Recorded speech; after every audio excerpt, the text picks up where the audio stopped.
Salut, Tierno. Bonjour Malado, Est-ce que je vais dire Aliou? c'est préférable. Ok. Bienvenue, Aliou. Merci, Comment ça va? ça va très bien toi. Très ravi de te revoir. Ça fait plaisir, ça fait un peu longtemps et ça fait plaisir de te revoir. Ok, super. Alors, aujourd'hui, on va parler d'un sujet très intéressant qui concerne la littérature, parce que je pense que tu es déjà auteur d'un livre Évidemment. et que tu as déjà préparé quelque chose d'autre. Et oui, Et je pense que ce serait nécessaire, pourquoi ne pas en parler de cela et connaître quels sont les tenants et les aboutissants de ce qui se prépare. tout l'honneur et le plaisir est pour moi. Alors, avant d'entamer d'abord, est-ce que tu peux te présenter pour ceux qui ne te connaissent pas? Et oui, je suis Tierno Mamadou Aliou Diallo, un nom kilométrique, au diminutif que je préfère Aliou Diallo comme nom d'auteur. D'accord. J'ai écrit un premier livre intitulé Le monde des services études Mhm. que j'ai publié en octobre 2023. Ok. Et là, en ce moment même, je suis sur le point de sortir un autre livre. Waouh, déjà en moins de, disons en 2 ans, ou presque 2 ans, vous êtes en train de faire un deuxième livre. Et oui. Ok. Ouais. Le monde des services études. Oui, d'accord, continuez. Ouais, et le second, il s'intitule Le prix du rêve occidental. Je pense Le que le prix- titre, il te dit quelque chose. Le prix du rêve occidental. Le prix du rêve occidental. Ok. Mais pourquoi c'est là? Le prix du rêve occidental, parce que le constat est parti du fait que à chaque génération, son époque, ses réalités. Si vous prenez à l'époque d'Amadou Kourouma, Tierno Monenembo, entre autres, Mhm. ils étaient confrontés à une époque où la préoccupation du moment était la colonisation, D'accord. l'indépendance et Mhm. la post-colonisation. Ok. Et de nos jours, vous n'êtes pas sans savoir que notre époque a une très très très grande préoccupation concernant l'immigration. Ouais, c'est Qu'elle vrai. soit légale pour ceux qui viennent par le biais des visas, faire Mhm. des études, Mhm. faire le travail, Mhm. ou qu'elle soit irrégulière ou clandestine par ceux qui viennent par la mer. D'accord. Et du coup, le constat est parti étant sur les réalités, Mhm. sur les réalités en France, et Mhm. connaissant ce qui se passe au pays, Ok. il faut informer les gens. Tout à fait. Il faut les informer, Mhm. il faut les sensibiliser, il faut les préparer. Il faut surtout leur dire que la vie occidentale qu'on nous a enseignée, Mhm. qu'on nous montre sur les réseaux sociaux et les images, n'est qu'un monde enjolivé. Il D'accord. n'existe que dans le théâtre de nos imaginations et de nos rêves. Donc, pour toi, l'objectif, c'était quand même d'interpeller cette jeunesse qui se trouve au pays, notamment en Guinée, de savoir que effectivement tout ce qu'on voit sur les réseaux sociaux, à travers les films, les cinémas, ce n'est pas la réalité. Et que peu importe la façon dont vous allez venir ici, que ce soit par la mer ou par l'obtention d'un visa par la voie régulière, quand même, il faut connaître les réalités. C'est justement ça, c'est justement ça. L'objectif, ce n'est pas de dire à quelqu'un ne viens pas. Sinon, ça serait hypocrite.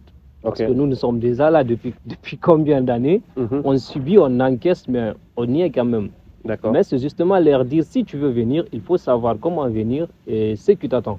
Parce que j'en suis persuadé que toi, Malado, il y a 5 ans en arrière, si on t'avait dit tout ce dont tu allais être confronté ici, tu allais venir, mais tu allais te préparer autrement. Tout à fait, tout à fait. Pour la petite anecdote, je pense que tu connais, on a un ami qui était venu en France, nouvellement avec une autre vision de vie Mhm. de l'environnement occidental. D'accord. Et il vient son premier boulot, il le décroche dans la restauration, on lui dit d'aller faire la plonge. Mhm. Et pour lui, aller plonger, c'est d'aller plonger. Aller plonger, aller dans la mer ou dans la piscine. Dans la mer, c'est qu'on connaît. Ok. Et à son très fort étonnement, on le fait entrer dans une cuisine de restauration et on lui montre toute une montagne d'assiettes qui l'attend à laver. Waouh. C'est la réalité. Tu vois un peu. Exactement. Et ça, exactement. c'est des choses qu'on ne dit pas aux gens. Ici, nous vivons entre stress, dépression et, tu vois, et le quotidien que nous subissons tous les jours. Ouais. Même si les degrés diffèrent. Mhm. Les situations auxquelles moi je suis confronté n'est pas forcément les situations auxquelles tu es confronté, Tout à fait. mais il y a un dénominateur commun à tout ça. Ouais, tout à fait. Et du coup, toi, ton objectif, c'est quand même d'interpeller, c'est d'expliquer, c'est-à-dire ce que les autres n'expliquent pas. De dire oh, c'est que les gens pensent tout bas.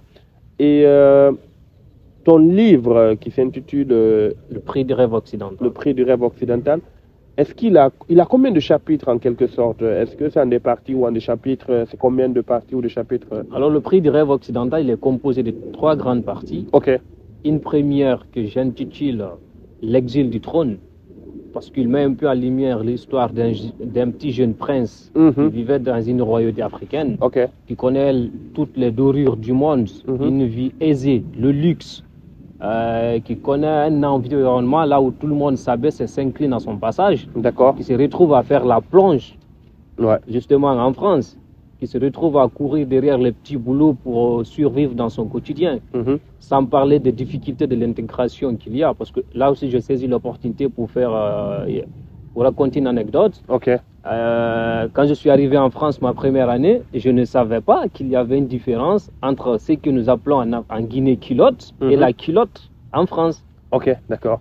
Et moi, je vais à l'université, une fois je parle avec une de mes profs chargée de TD, Oui.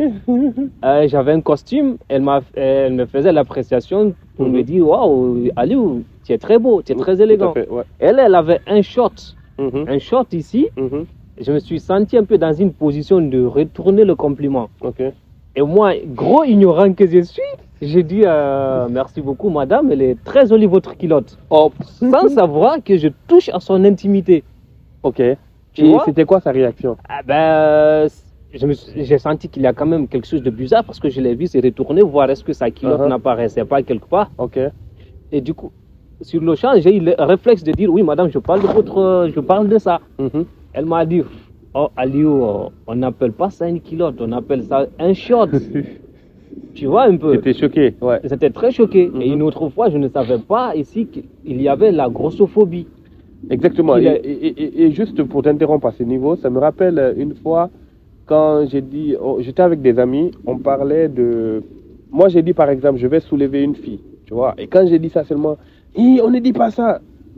J'ai dit, mais quoi? Mais quand tu dis soulever, c'est comme si, voilà, ça j'étais renvoie à une autre autre, chose tu vois. tu vois, un truc J'étais là, mais bizarre. j'étais choqué, quoi. Oui, continue. Tu vois, donc moi, je suis arrivé. Mhm. Nous sommes habitués en Guinée, quand quelqu'un il est gros, il est fier de se surnommer lui-même Big. Ouais. On tout l'appelle à fait. Big, l'homme Ok. est fier. Mhm.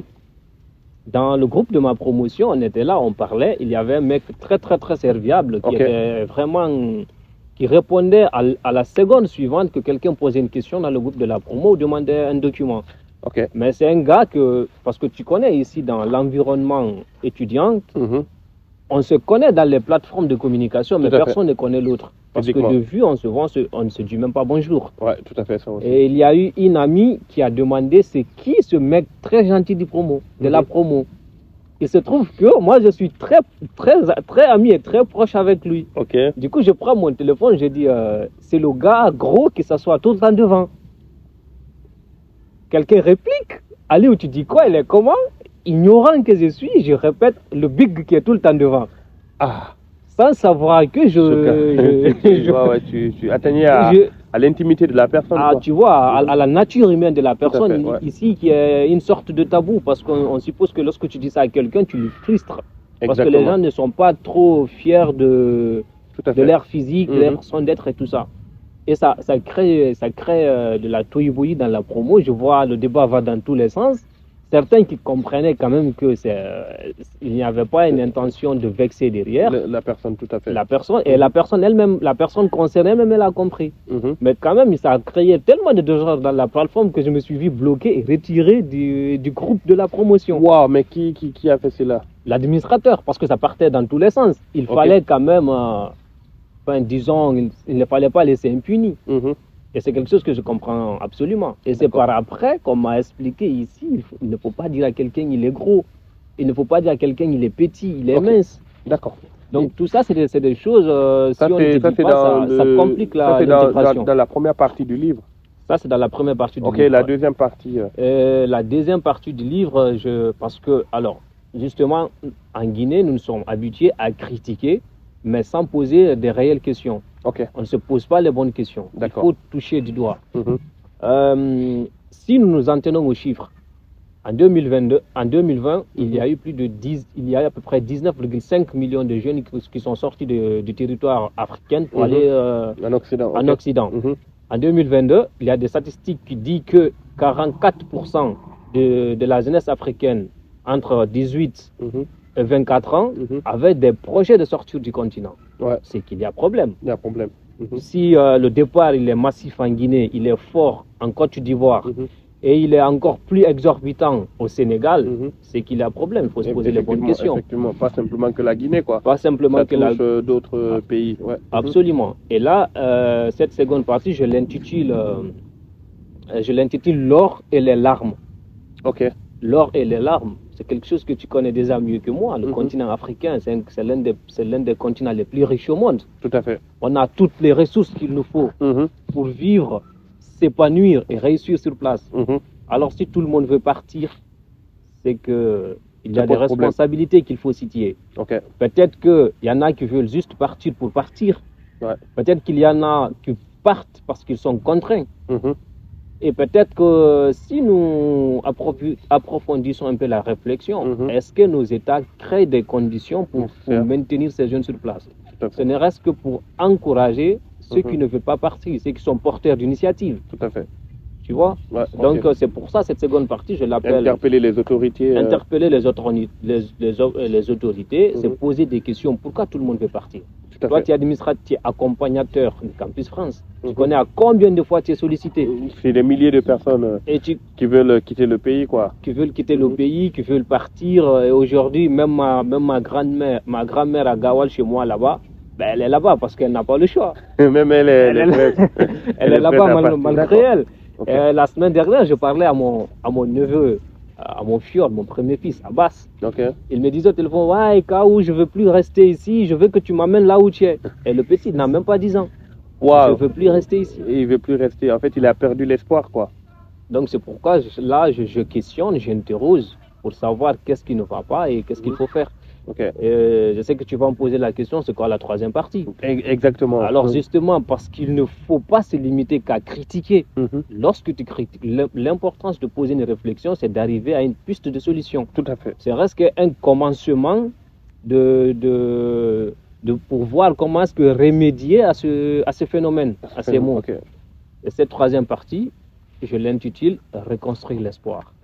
Reconstruire l'espoir, d'accord. Reconstruire l'espoir. Donc là, c'est proposer des solutions, des Propose- pistes de solutions Pro- et ouvrir le débat par rapport. Proposer des pistes de solutions, Mhm. ouvrir le débat, faire un peu une étude, si tu veux, comparative de quels sont les points d'attraction en Occident qui poussent les gens à venir, qui ne s'y Mhm. trouvent pas chez nous. Mhm. Et parce que nous, on a eu la chance de connaître les deux systèmes.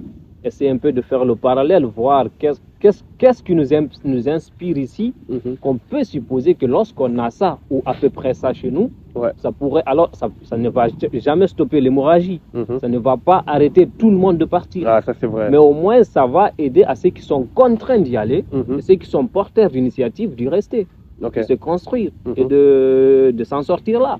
Que la quête de l'ailleurs, que ce soit Ok. la France, le Nicaragua, les États-Unis, le Canada, Mhm. ne soit pas une nécessité de survie.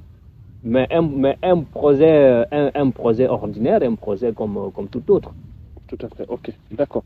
Donc ces trois parties, si je récapitule bien ton livre, ces trois parties. La première partie, tu parles des réalités De la vie, de la vie en Occident. Deuxièmement, tu parles des réalités, des problèmes auxquels sont confrontés les jeunes en Afrique. On questionne pourquoi tout le monde veut partir, Ok, pourquoi d'accord. ce départ massif. Et troisième partie, tu proposes une solution, tu proposes des pistes de solution par rapport à ce livre. Et maintenant, l'autre question que je m'en vais te poser, c'est celle de savoir, c'est quand la sortie de ce livre Le prix du rêve occidental. Ouais. Alors le prix du rêve occidental, il sort bientôt, il est en ce moment même en cours d'édition. D'accord. Donc si tout se passe bien d'ici peu, il va sortir, disons, au grand max avant fin septembre ou début octobre. Ok. Parce qu'on a prévu de le sortir à la date d'anniversaire du premier. D'accord. Le Le monde premier des livre, vicissitudes, ok, normalement à sa date d'anniversaire, celui-là apparaîtra. va sortir. Ok. Et quel message toi tu veux adresser à ta communauté, à toutes ces personnes qui vont nous suivre à travers cette vidéo? Qu'est-ce que tu voudrais leur dire? Je vais te raconter un truc. Peut-être qu'on s'est dit, quand j'écrivais le livre, Mhm. j'ai eu des amis qui m'ont dit, ben, vas-y, tu vas l'écrire, mais personne ne t'écoutera. Mhm. Et j'en ai fait l'expérience, Mhm. parce qu'en ce moment même, j'ai commencé à pré-annoncer à travers mes réseaux. Ok. J'ai encore des commentaires qui disent, si vous êtes fatigué, si vous ne pouvez pas rentrer. Déjà, ok. Mais Ne soyons pas hypocrites, c'est quelque chose que je comprends absolument. Mon premier ami qui a quitté la Guinée pour aller au Canada, 2 mois après qu'il soit arrivé au Canada, on parlait, il me disait « Ah, si c'est compliqué, c'est dur. » Je lui ai dit « Frérot, laisse-nous aussi aller voir. » Tout à fait. Donc si aujourd'hui il y a des gens qui me disent « Si tu es fatigué, rentre », je comprends que c'est un retour de l'ascenseur et c'est leur position en ce moment même qui amène à ce raisonnement. Tout à fait. Donc un peu pour dire aux gens, franchement, prenez la peine de le lire. D'accord. Prenez la peine de le lire, c'est pourquoi on va le fixer à vraiment un très bas prix, afin de permettre à tout un chacun de s'en procurer, de prendre connaissance. Et il sera mis à disposition sur toutes les plateformes légales d'e-book pour la version électronique, pour ceux qui sont dans des pays où n'ont pas accès aux livres physiques à travers Amazon ou la FNAC, qu'ils puissent s'en procurer. Parce que vraiment, l'objectif n'est pas de dire aux gens ne partez pas, mais il faut au moins savoir comment y aller. Tout à fait. Parce que si tu sais comment y aller, si tu sais au préalable, qu'est-ce que tu sais qui t'attend, tu vas mieux te préparer, que ce soit physiquement, émotionnellement, mentalement surtout. Ouais, parce que toi, tu es là, tu es dans les associations étudiantes, tu connais à combien de fois nous sommes confrontés à des gens qui partent en burn-out, qui partent en pression parce qu'ils sont dépassés par les événements. Exactement, entre les démarches administratives, le travail, le stress, l'enseignement, l'université, et surtout on est habitué à une certaine facilité de vie étudiante qui n'est pas du tout pareille ici, qui est diamétralement opposée à celle dont nous sommes habitués. Donc c'est vraiment exhorter aux uns et les autres. Alors, le livre, il est spécifiquement adressé, il décrit un peu spécifiquement la vie étudiante, mais il décrit encore un peu plus la vie des personnes qui se trouvent dans une situation irrégulière qui viennent par autre voie. Donc pour dire que tu sois étudiant, salarié ou je ne sais, j'en passe, j'espère vraiment que les gens prendront l'aisance de découvrir ce livre et d'en faire bon usage. Super. En tout cas, merci beaucoup Aliou. J'espère avoir l'opportunité aussi de lire ce livre parce que le plus important, comme tu l'as dit, c'est quand même d'outiller, de permettre à ces personnes qui sont sur le terrain de comprendre les réalités et aussi qui sont en Guinée par exemple ou en Afrique et aussi permettre à ceux qui sont là de savoir qu'ils ne sont pas les seuls dans cette situation. La plupart des étudiants sont dans les mêmes situations, c'est les mêmes galères. Peut-être ceux qui vivent en région sont différents de ceux qui vivent à Paris, mais c'est presque les mêmes réalités, les mêmes démarches administratives. En tout cas, moi, je pense que c'est quand même un très bon message que tu es en train de lancer à la jeunesse et j'invite quand même la plupart des gens aussi à le faire pareil, c'est-à-dire sensibiliser nos frères et sœurs qui sont là-bas. Je sais que moi, personnellement, j'ai perdu des amis dans la mer Méditerranée et jusqu'à présent, quand je pense à cela, ça me frustre. J'ai eu à faire des débats autour de l'immigration depuis quelques années. Mais ça continue toujours, ça continue toujours.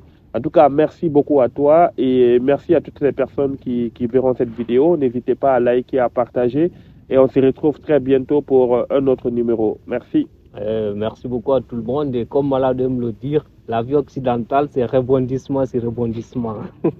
Laisse l'histoire des rebondissements, c'est rebondissement là, ça c'est... Entre guillemets. Ça c'est une anecdote entre nous quoi, tu vois. Entre guillemets, ouais. Donc merci beaucoup et à très bientôt.